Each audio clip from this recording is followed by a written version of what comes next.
morning. Just read Hebrews 12. It's a pretty good chapter, made me think a bit. He starts off just saying, you've got this cloud of witnesses around you. Imagine them, because, they could be all these people in the past and they're looking down at you. And imagine them kind of cheering you on to keep going. He starts off like that in verse 1, and then he wants you to consider Jesus, who endured everything for us. And just remember that when God's chastening you, he's chasing you because he loves you. He loves you enough to send Jesus, his son, and let him die for you. And when he's chastening you, it's because he loves you. So you're not just getting punished out of vengeful God. It's just he loves you and he wants you to come back and to learn some lessons and get closer to him. And he uses the example of a heavenly or an earthly father. Your father on earth will spank you. You still revere him. And so we should have the same reverence for God, even though sometimes he might take us aside and spank our bottoms and figuratively speaking, give us some punishment.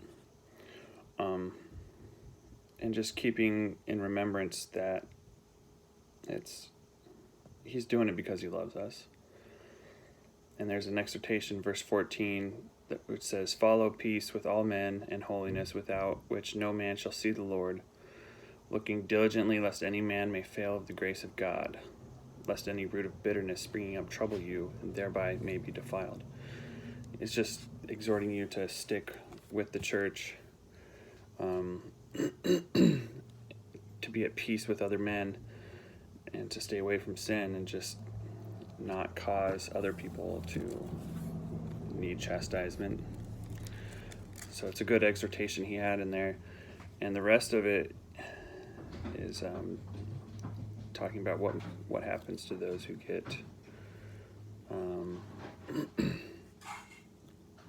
who lose their fear of God, the awe of God in there. So it's just, the rest of it is a good reminder that God is all powerful. Moses himself was in fear when he was up on the mountain that no one else could climb. If any beast came to the mountain, they would stone the beast, let alone a man. And Moses was the only one allowed to go up there, and even he was in fear of God. And so don't forget that.